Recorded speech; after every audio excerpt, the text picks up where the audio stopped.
अध्याय 1 भाषा लैंग्वेज। दिए गए चित्रों को ध्यान से देखो तथा वाक्यों को पढ़ो और समझो।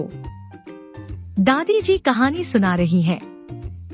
सुशील पत्र लिख रहा है।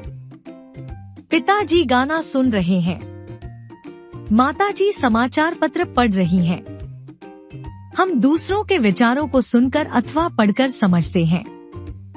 भावों और विचारों को दो प्रकार से प्रकट किया तथा समझा जाता है। एक कहकर, बोलकर और सुनकर। दो लिखकर और पढ़कर। परिभाषा डेफिनेशन। भाषा सार्थक शब्दों तथा वाक्यों का ऐसा समूह है जिसके द्वारा हम अपने विचार प्रकट करते हैं तथा दूसरों के विचारों को समझते हैं। भाषा के रूप। भाषा के 3 रूप होते हैं। 1 मौखिक भाषा, 2 लिखित भाषा, 3 सांकेतिक भाषा। 1 मौखिक भाषा ओरल लैंग्वेज, जो भाषा मुख से बोली और कानों से सुनी जाती है, उसे मौखिक भाषा कहते हैं।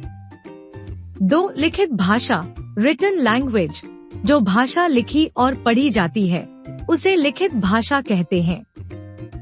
3 सांकेतिक भाषा साइन लैंग्वेज, जो भाषा संकेतों के माध्यम से प्रकट की जाती है, उसे सांकेतिक भाषा कहते हैं।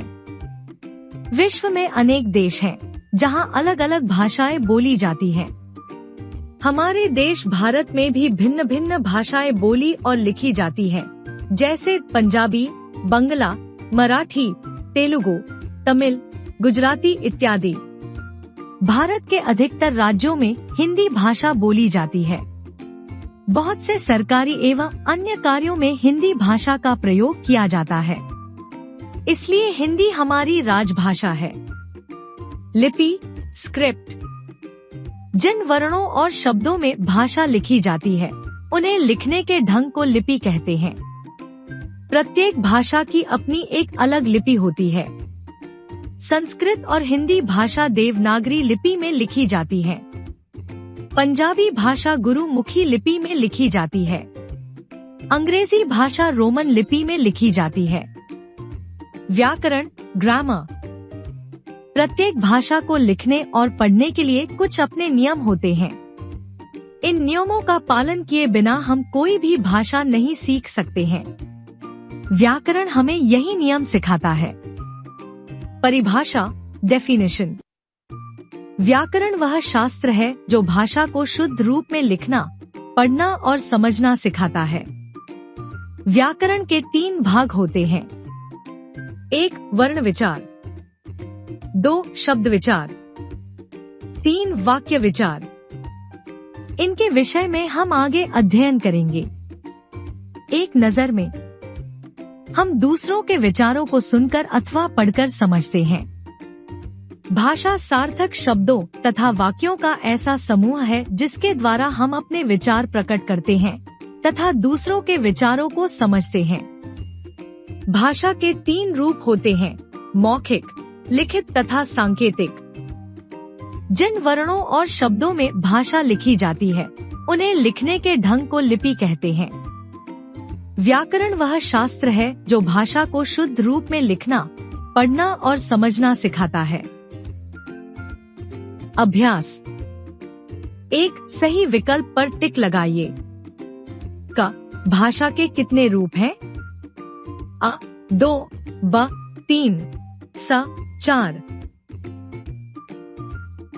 ख जो भाषा लिखी और पढ़ी जाती है, उसे कहते हैं। अ मौखिक भाषा, ब सांकेतिक भाषा, स लिखित भाषा। ग हिंदी भाषा किस लिपि में लिखी जाती है? अ गुरुमुखी, ब देवनागरी, स रोमन। घ अंग्रेजी भाषा किस लिपि में लिखी जाती है? अ रोमन, ब देवनागरी, स गुरुमुखी। 2 सही शब्द चुनकर रिक्त स्थान भरिए। क हमारी राजभाषा है। पंजाबी हिंदी। ख सार्थक शब्दों तथा वाक्यों का समूह है। लिपि भाषा। ग संस्कृत भाषा लिपि में लिखी जाती है। देवनागरी पंजाबी। घ तमिलनाडु राज्य में भाषा बोली जाती है। तमिल तेलुगु। 3 सही वाक्य के सामने टिक तथा गलत वाक्य के सामने क्रॉस का चिन्ह लगाइए। भाषा द्वारा हम दूसरों की बातें समझ सकते हैं। ख भाषा के 4 रूप होते हैं। ग व्याकरण भाषा का शुद्ध रूप बताता है।